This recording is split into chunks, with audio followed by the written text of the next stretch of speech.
السلام عليكم ورحمة الله تعالى وبركاته، نتمنى تكونوا بألف خير يا ربي. وانتم راك تشوفوا هاد لا فيديو ديال اليوم ان شاء الله حبيت نشارككم واحد الوصفة اللي هي خفيفة هكا للغدا. نتمنى تنال الاعجاب ديالكم والاستحسان ديالكم.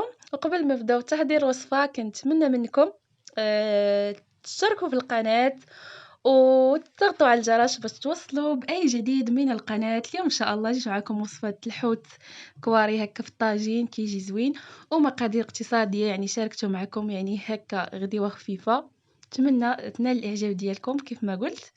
ودابا غادي نبداو في طريقة التحضير والمقادير وصفة وفرجة ممتعة. اول حاجة غنبداو بها هي التتبيلة ديال الحوت. هنا عندي حامضة مصيرة قطعها. هنا عندي راس الثومه هكايا قطعته حكيته.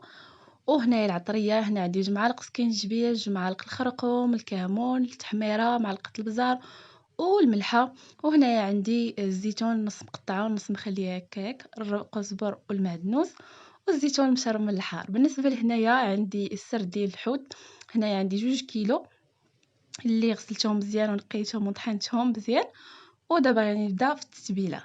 هنا درت الربيع غندير نصف الكميه ديال ديك الحامضه المصيره، الثومه نفس الشيء نصف الكميه، الزيتون غادي نقدر نضيف غير نصف الكميه اللي مقطعه هكا طريفات صغار، والعطريه غنضيف نصف الكميه، والكميه حتى نديرها هكا في الطاجين، الملحه، البزار، التحميره والكمون.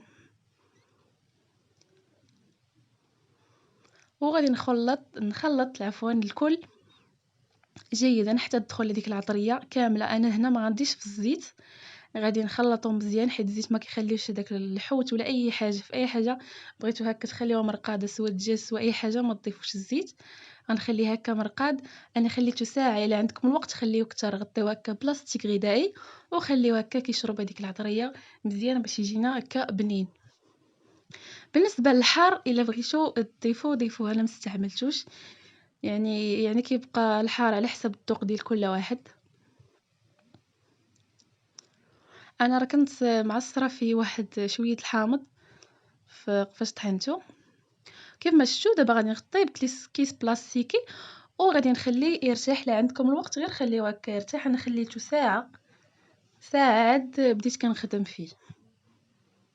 وهنايا الطاجين، هنايا حكيت نص بصله ونص بصله قطعتها.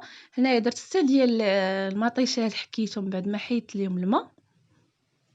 ودابا غادي نضيف هذيك نصف الكميه اللي خليت من كل حاجه، سواء الثومه سواء الحامض والربيع والعطريه. انا زدت شويه ديال التحميره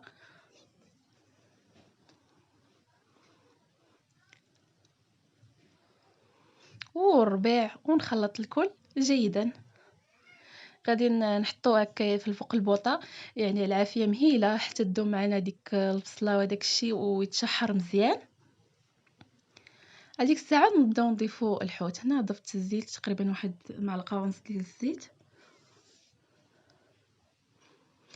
وخلط الكل جيدا. انا شاركت معكم يعني داكشي اللي كان درتو في الحوت. بالنسبه لك كان عندكم هكا شويه الزعتر ديروه هكا، حكوه هكا بين يديكم وديروه كيعطي واحد المذاق زوين. انا غير حيت ما كانش عندي داكشي علاش ما درتوش. صافي وغنحطوه فوق البوطه كيف ما قلت لكم على نار اللي مهيله حتى يتشحر مزيان. وديك الساعات نبداو نقدروا نضيفوا الحوت. كيف ما كتشوفوا هنا من بعد ما تشحر لينا مزيان غادي نضيف ليه واحد نص كاس ديال الماء وعاد غادي نبدا نضيف في الحوت. من هنايا هنايا غادي ندير بطاطا هكا الدار تيبغيو هكا بالبطاطا، قطعتها هكايا دي مورسو صغارين هكايا وعطرتها. ودابا غنمروا ناخذوا هذاك الحوت اللي كان ديجا كما قلت لكم خليته مرقاد ساعه. عاد غنضيف ليه الزيت ونخلطو مزيان.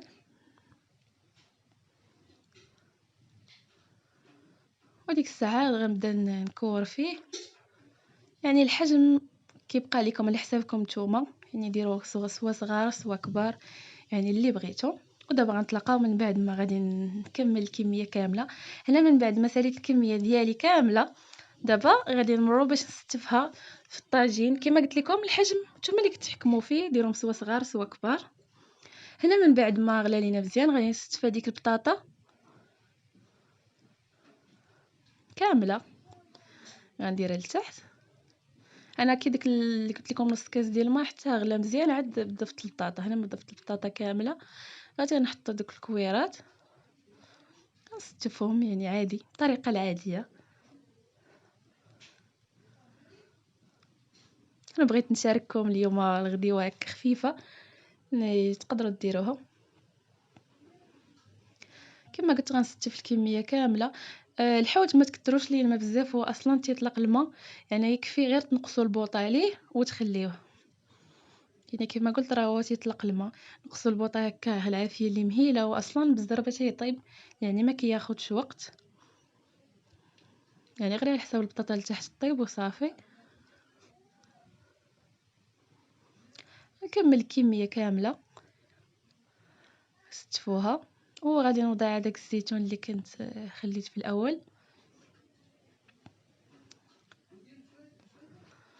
ومن بعد غادي نضيف داك الزيتون الحار المشرمل، يعني ديروا اللي بغيتو اللي كتحبوا جربوه. كما قلت لكم الزعتر الى عندكم رشوه من الفوق، انا دائما كنديرو غير حيت ما كانش عندي داكشي علاش ما درتوش هكا. حكو من الفوق كيعطي واحد المذاق رائع، والريحه ما نقولش لكم زوينه.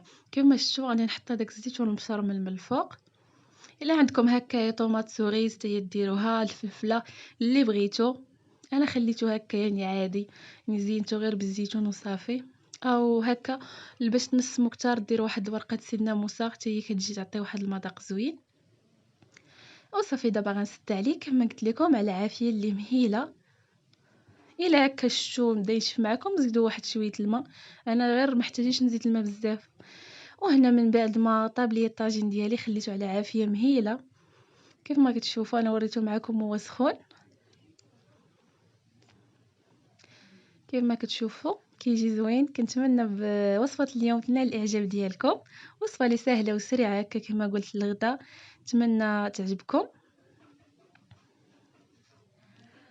ايوا هنا الى هنا كنقول لكم خليت لكم راحه في امان الله، الى فيديو قادم ان شاء الله. كنتمنى منكم تجربوا الوصفه، وإلا عجبتكم الوصفه طبعا ما تنساوش تخليو ليا دي كومونتير بطبيعه الحال اللي يكونوا بنائين.